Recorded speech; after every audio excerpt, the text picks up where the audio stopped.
Oi, pessoal, tudo bem com vocês? Nessa aula, nós vamos falar de outros dois sentidos, que é o olfato e a gustação. Então, nós vamos falar como que ocorre, como que os sinais chegam lá no nosso sistema nervoso. Tanto o olfato quanto a gustação fazem parte dos quimiorreceptores. A quimiorrecepção, ela é muito antiga, tá? Então, nós sabemos aí, por exemplo, que as bactérias utilizam a quimiorrecepção para poder observar o meio externo dela. E nós temos diversos animais que têm um olfato extremamente aguçado, né? Por exemplo, o urso polar, que eu coloquei aqui como exemplo, né? O olfato dele é muito mais aguçado que o nosso, ele consegue sentir o cheiro da comida quilômetros e quilômetros de distância. E nós também temos, né, o olfato bom, mas não, claro, igual ao dele. E isso faz parte da característica evolutiva, né? O urso, ele precisa ter um olfato extremamente aguçado para poder caçar. Nós temos o olfato, alguns têm um olfato um pouco mais aguçado que outros, depende muito de cada pessoa. Eu queria, né, se a gente pudesse fazer essa aula prática presencial, eu ia levar para vocês para a gente fazer um teste de olfato. Eu ia levar alguns potinhos para ver quem tem o olfato mais aguçado na sala.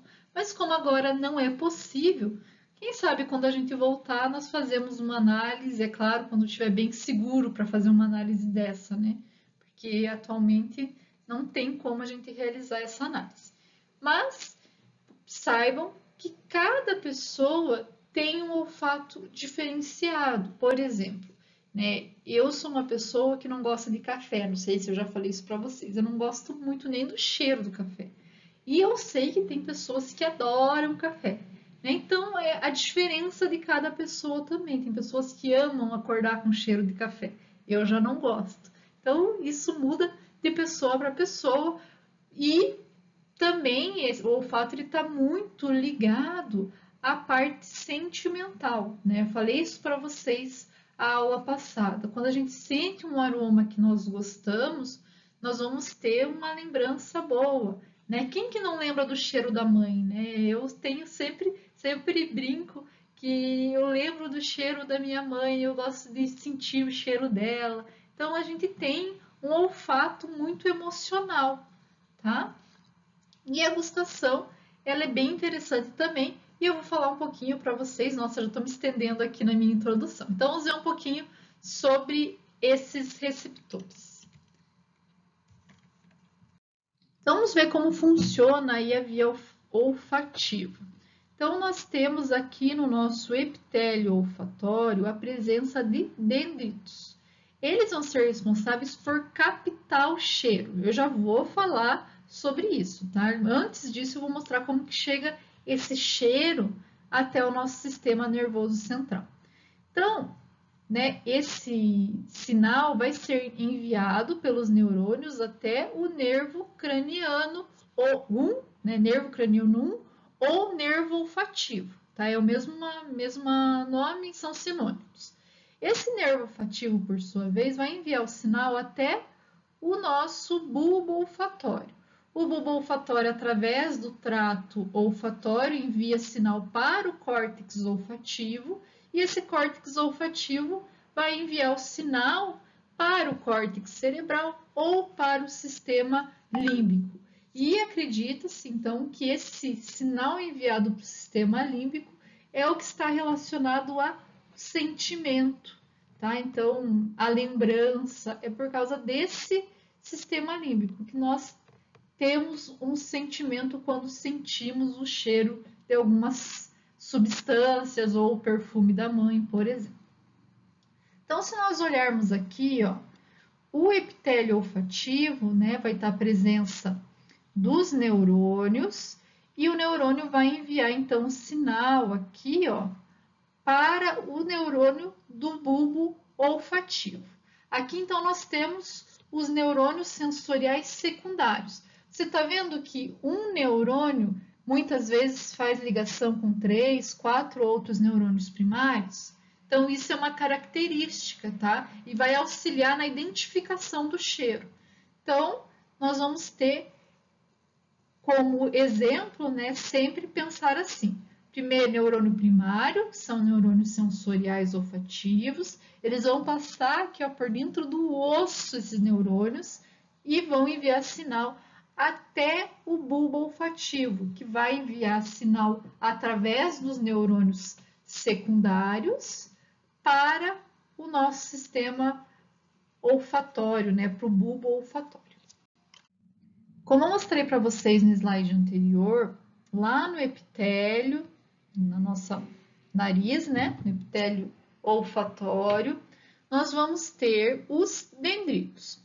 Esses dendritos, eles contêm cílios olfatórios e esses cílios contêm receptores olfativos. Esses receptores, eles vão ser responsáveis por reconhecer o odor.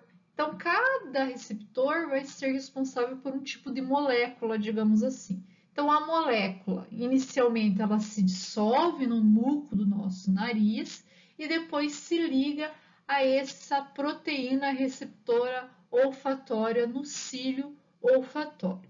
Cada proteína receptora olfatória é sensível a uma faixa limitada de substâncias odoríferas.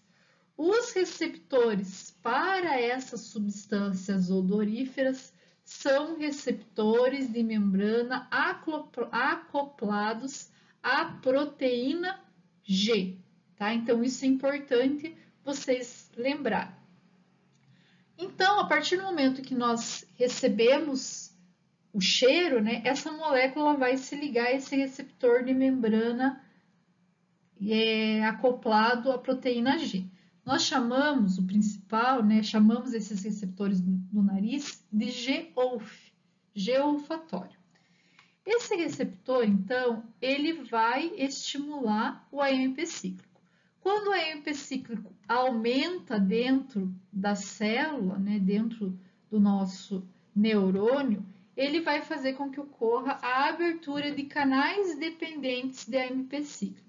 Esses canais se abrem, né, vão ser sinalizados, vão abrir o canal, vai ocorrer despolarização celular, potencial de ação e vai então enviar o sinal para o bulbo olfatório. Uma coisa muito interessante, que eu digo assim, muito interessante mesmo, os pesquisadores estão cada dia mais pesquisando sobre isso, é que esses nossos neurônios aqui, olfativos ou olfatórios, eles são substituídos a cada 2 meses. Tá? Então, a cada 2 meses nós vamos ter um novo neurônio, porque o desgaste, né, é muito grande e nós precisamos ter essa via bem desenvolvida. Então, eles são sintetizados, são produzidos por essa célula basal aqui, ó, que tem células tronco e são então responsáveis por sintetizar novos neurônios olfativos. Então, isso é muito interessante, né? A maioria dos nossos neurônios eles não são substituídos, nós sabemos disso, mas aqui ele substitui. Outra coisa interessante, ele vai produzir o neurônio e esse neurônio ele vai fazer o caminho até o bulbo olfatório, sozinho. Não tem nada guiando, digamos assim. Na verdade, não é que não tem nada guiando, a gente não sabe como esse neurônio que foi produzido consegue ser encaminhado, né, consegue chegar até o bulbo olfatório. Não se sabe ainda e muitas pesquisas estão sendo realizadas em relação a isso. Então, como que nós conseguimos distinguir os odores? Primeiramente, cada neurônio olfatório contém um único receptor olfativo.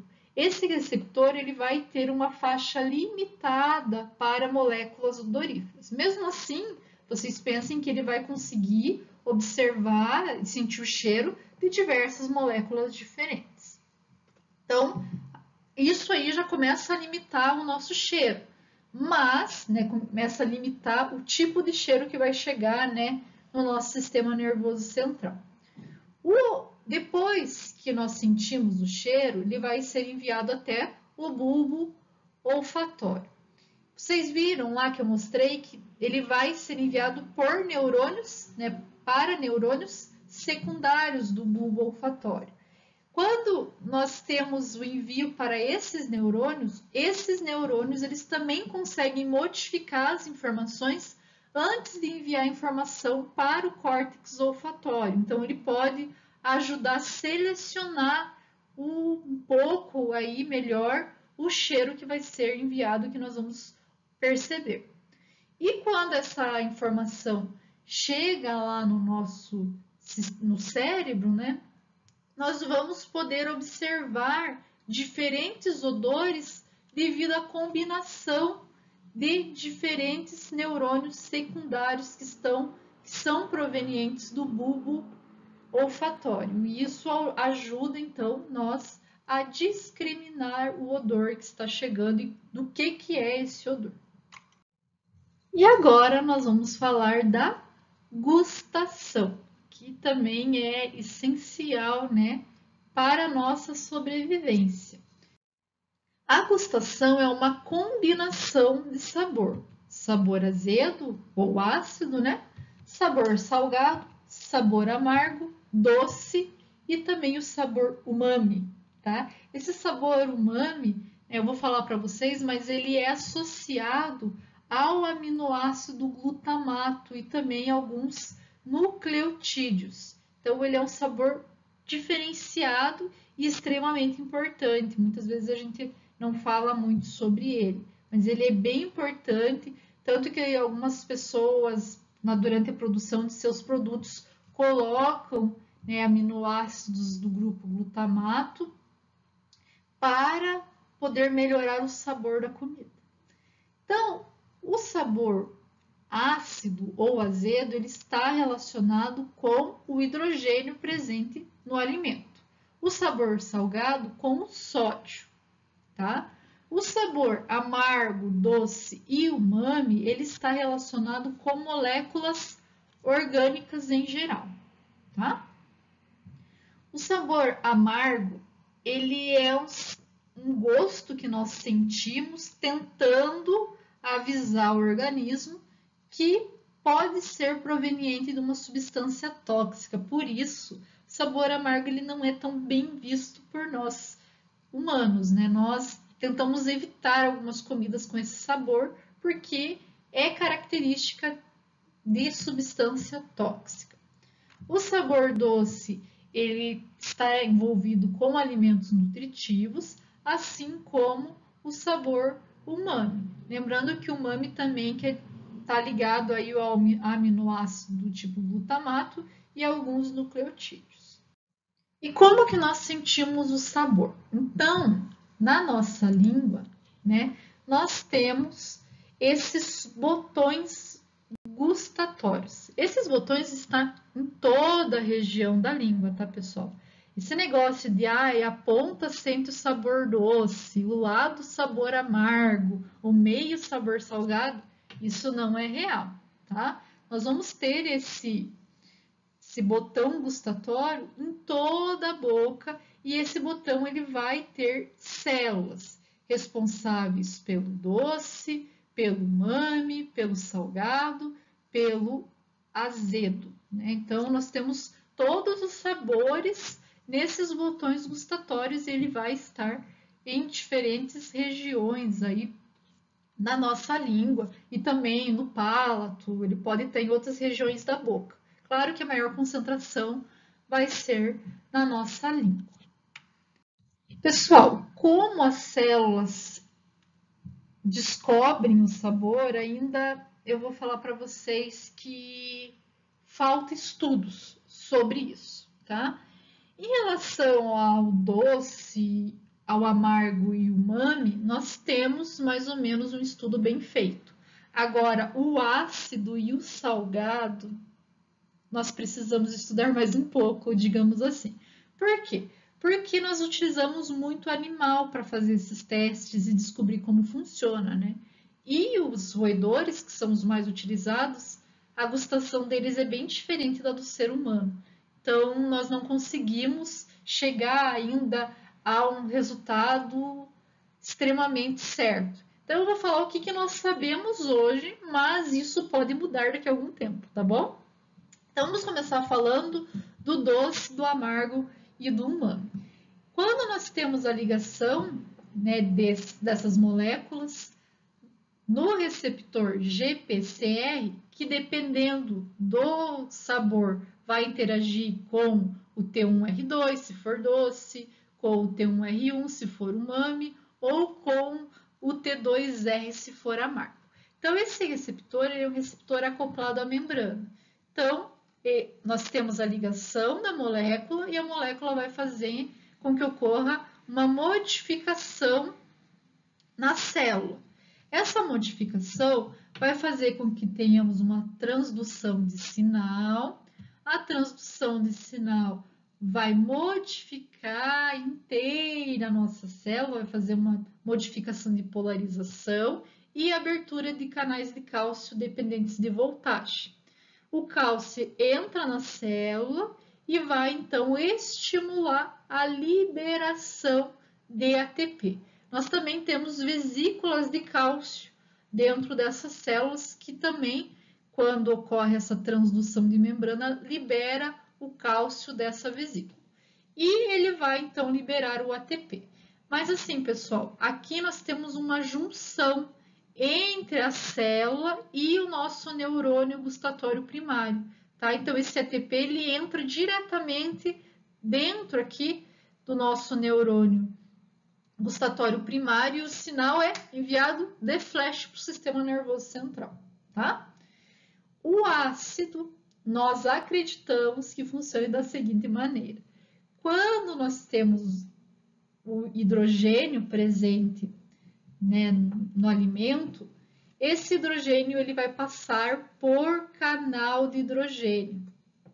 Vai aumentar a quantidade de hidrogênio dentro da célula, vai abrir os canais dependentes de cálcio. O cálcio, então, entra na célula e vai liberar as vesículas contendo neurotransmissores. Esse neurotransmissor, então, vai se atuar, né, no neurônio gustatório primário, que vai enviar um sinal, então, para o tálamo, né, que a gustação passa para o tálamo e, então, nós vamos sentir o gosto ácido, digamos assim.